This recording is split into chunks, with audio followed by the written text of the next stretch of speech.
Hello, everybody. This will be my very first attempt to review a book on this channel.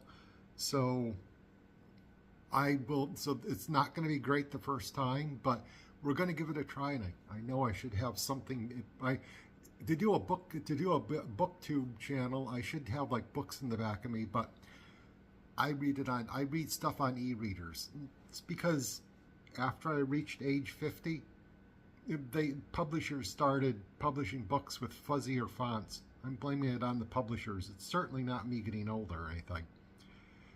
Anyway, I'm also going to try to do a little bit of editing in this.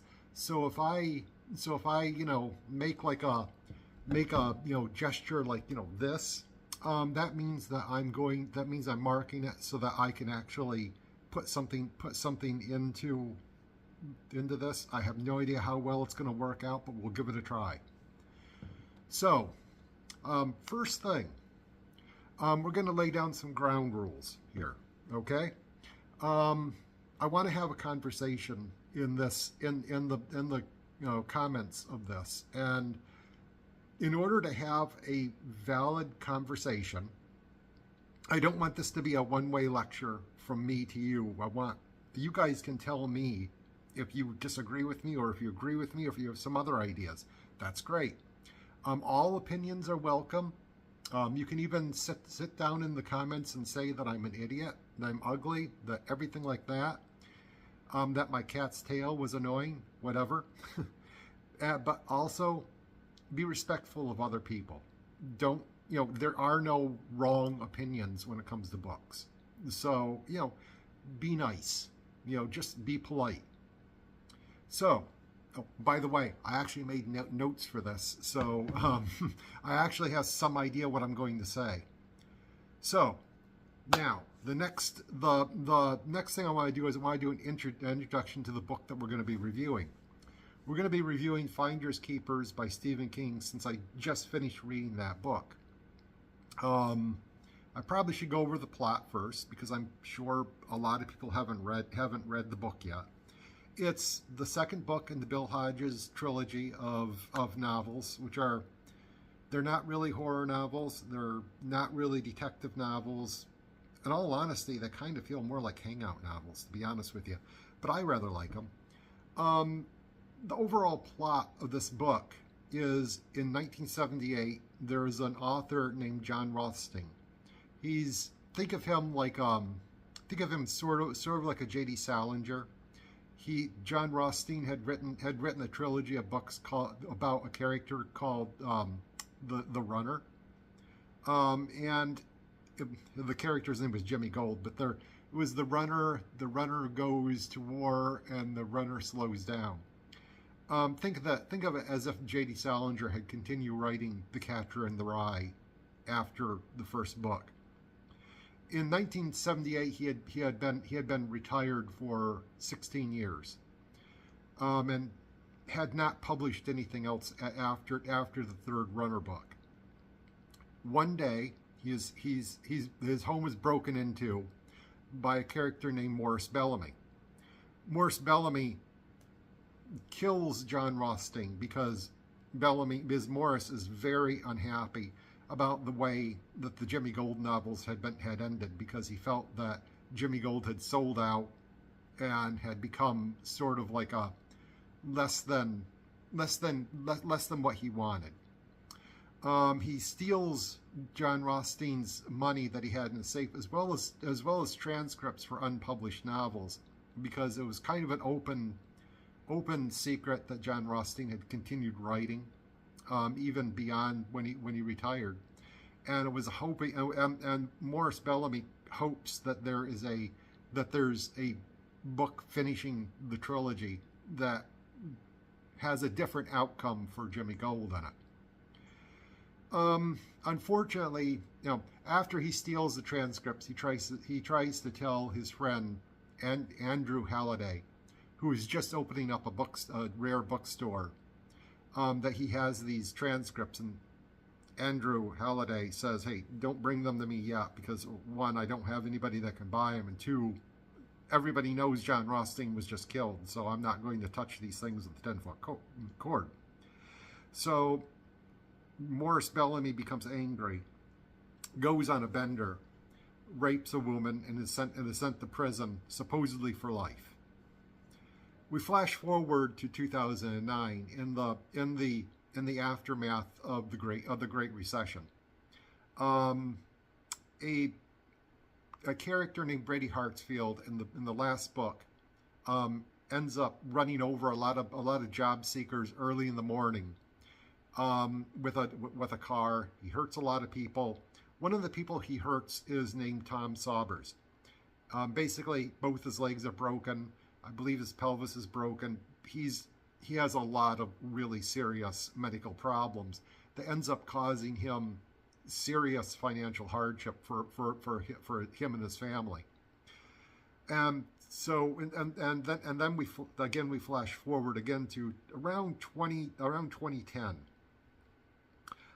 That's when Pete Saubers, Tom Saubers' son, discovers a crate that Morris Bellamy had used to store both the money and the transcripts that he had stolen, and buried it. Pete discovers it because of, I don't know, runoff of water from a storm or something like that. It doesn't really matter how it's discovered, but basically what Pete Saubers does is he takes the money and starts to send roughly about $500 to $600 a month to his parents anonymously, just to help them through. Because obviously, they had serious financial difficulties after that happened. Pete keeps the transcripts because Pete has discovered that he likes John Rothstein, and slowly that's encouraging Pete to go into journalism after high school, because that's what he wants to study in college. So then we flash forward to 2013. That's where the rest of this novel takes place. Pete has sent all the money to his parents. He has no more money. All he has is the transcripts left. And Pete's sister Tina would like to go to a better high school than what she's going to go to where they are. So Pete decides to take the transcripts and sell them to try and get enough money to send her that, and maybe have enough left over, because these are pretty in-demand transcripts. They're going to sell for a couple $1 million. So he would be able to send his sister to a good high school and go to college himself. So he goes back to Andrew Halliday, who at this point has a very successful rare books dealership. Andrew Halliday knows exactly where these transcripts came from because they were offered to him decades before. Andrew Halliday proceeds to basically threaten Pete to reporting to the cops unless Pete takes almost no money for the transcripts, so that Andrew can sell them to a private collector. During this time, Morris Bellamy has been in prison, and through a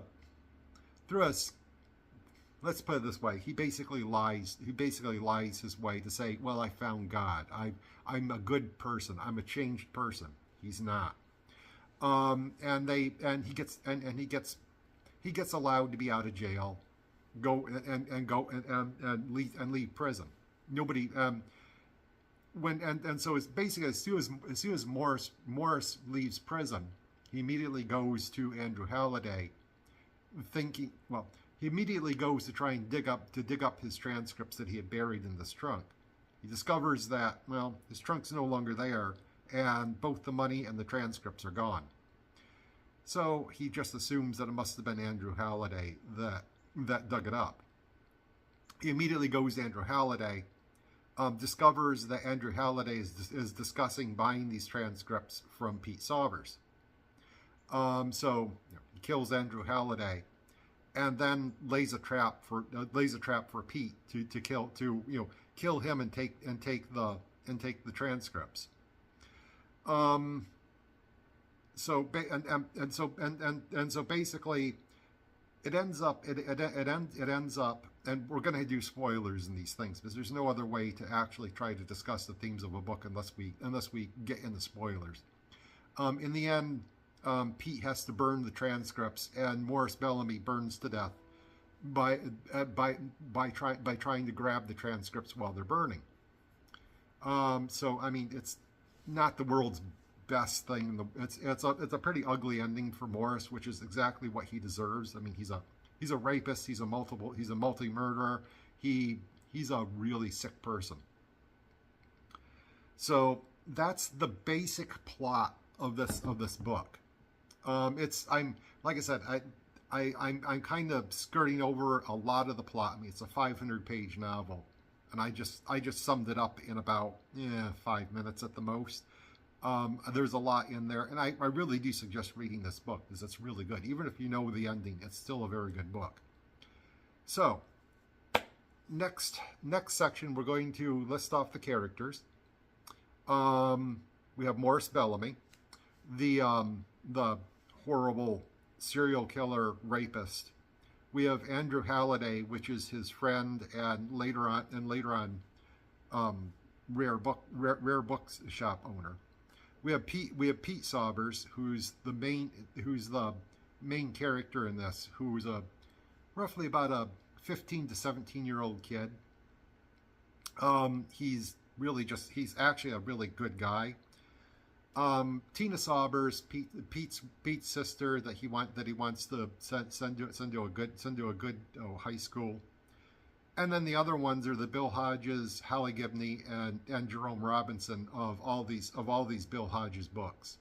To be honest with you, those last three, even though technically this book is the second in the Bill Hodges trilogy, Bill Howley, and Jerome Robinson are all almost just supporting characters.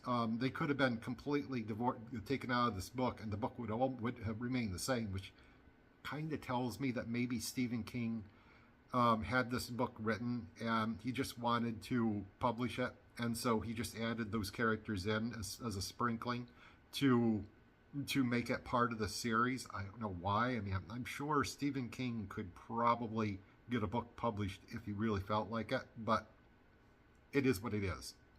I still like hanging out just because Holly Gibney is a great character. So anyway, that's the characters. So what we're going to do is we're going to go into the observations that I have about this book. So here's the next section. Like I said, Bill, Holly, and Jerome are really just minor characters in this novel. They really don't add a whole lot to the book. The book's main focus is Pete, Morris, and to a lesser extent Andrew Halliday. It has a really great structure to it because I really liked how the book goes all the way from 1978 to, at the time of the book's publication, the present, which would be 2013, 2014, somewhere in there. I do have one minor quibble with the writing, in that I believe that Pete Saubers, the writing for him, was maybe a tad too old. He sometimes his inner dialogue felt like a full-grown adult thinking. But I mean, that can be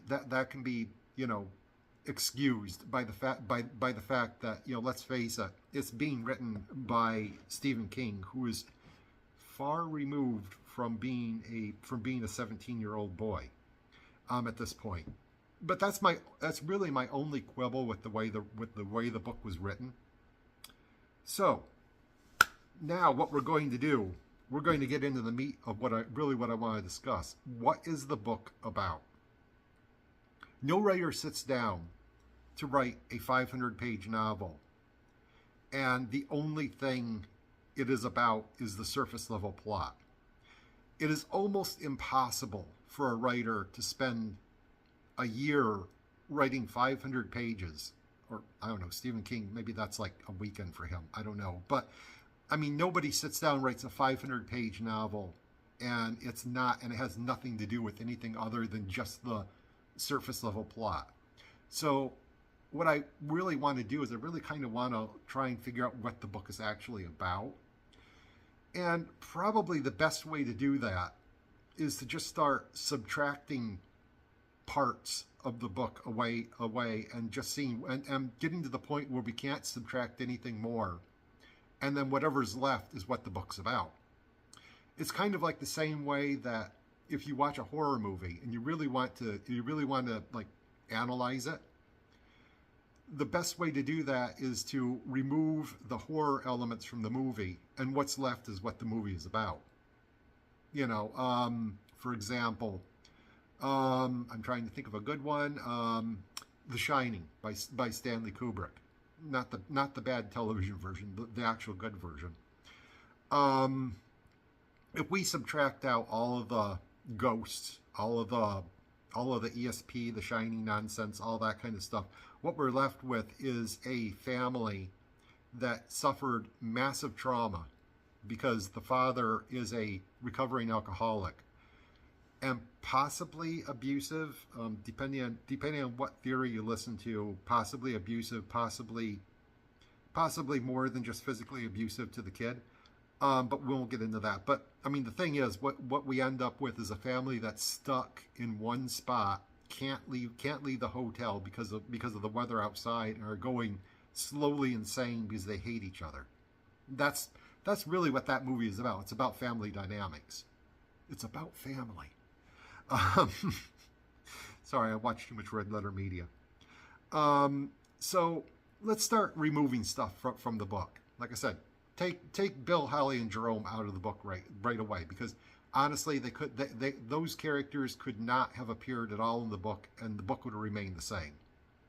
Take the money out that was stolen from John Rothstein by Morris Bellamy out of it, because the only reason why that money had to be there is because it allowed the Saubers to get back on their feet financially after the Great Recession, and the father's like major medical problems, and it allowed him to start up his own real estate business, which allows him to buy the building that the climax takes place in. But the climax could have taken place anywhere. So we're going to remove all the money. What are we left with? We're left with the question of the transcripts. The transcripts are for two more novels in the Runner series. And so therefore, my theory is about what this book is about three different people's take on how to deal with a fictional character, the character being Jimmy Gold. On the one hand, you have Morris Bellamy that has a very possessive opinion of the character. Think of another Stephen King novel, Misery. I can't remember her name right now, but you know who I'm talking about. Basically the one that hobbles, what's his name in the movie? But basically, how she felt about how the character of Misery was her character, and that the author had to write to her specifications.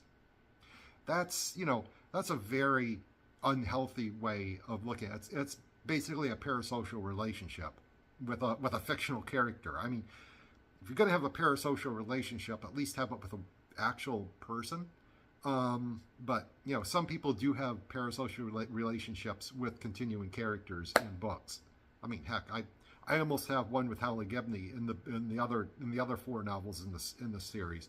So I mean, I really can't say it's that.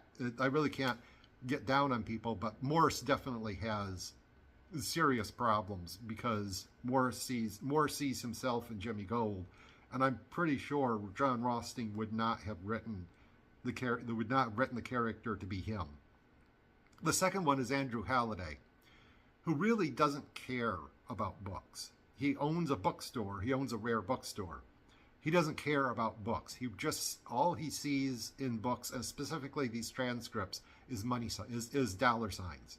He doesn't care about anything other than how much money he can get from selling them. So to him, it's not about possession. It's about enriching his own wallet. And then we have Pete, who there is a certain level of feeling of possessiveness over the character, but for Pete, it's much more of an aspirational goal because it's not the I want Jimmy Gold. It's this. These books have taught me that I want to be a journalist I want to go to college for journalism. I want to be a journalist when I grow up. So you got three different takes on being possessive over fictional characters. And like I said, this is not the first time Stephen King has explored this particular area of fandom. I think this might be something that he returns to again and again. Probably it happened in even more than just Misery. It probably happened in some other stuff. I can't think of any right now, but you know.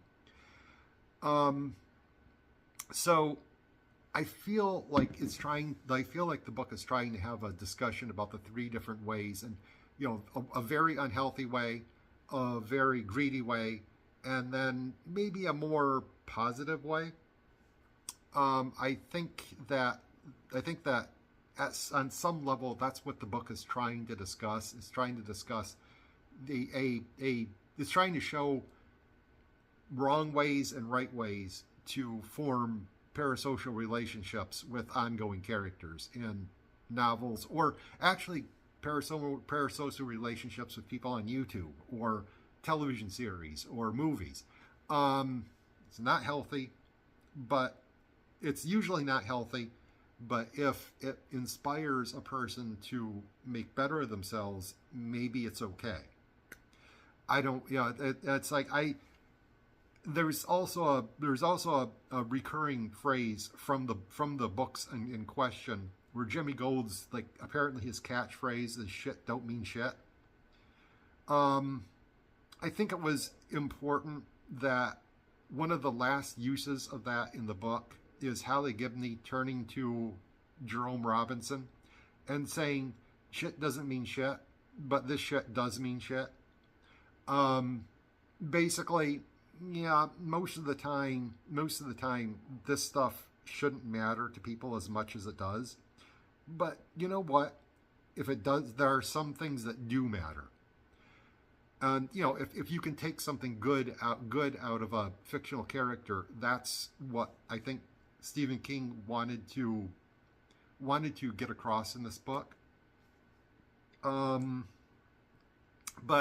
that's my take on what that's what my theory is on what this book was really about. I don't know if that would be agreed with. I really haven't listened to any other reviews of this book, and I try not to, because I try to like sit down and think to myself, what is a book about? But you know, anyway, I hope you enjoyed this. I hope that this will spur like a longer discussion. Because I want to hear what everybody else's ideas are. You know, go read the book. It's a really well written book. It's exceeding it. It's about, I think it's like 470 pages, I think. Honestly, I got through it in about 4 days. That was mainly because at least 2 of those days I was like really not feeling great. So I was only reading like, 10 pages a day. So, and like any other Stephen King novel, it's not a hard read. Go out and read the book. Read at least, you might have fun. And I would suggest reading the book that comes before Mr. Mercedes. I'm not going to cover that just because honestly, it's been a couple of years since I read it. I probably could talk about it, but Mr. Mercedes is a much more plot-driven novel, and I haven't really put a lot of critical thought into it like I have in The Finders Keepers. So anyway, hopefully you enjoyed this. Trust me, just like with my guitar playing, I will get better. I will stop saying a lot. I'll stop stammering. I know sometimes I can sound a little bit like Bob Newhart with my stammering. There are worse people to sound like. Anyway, have a great day. Stay positive. Bye-bye.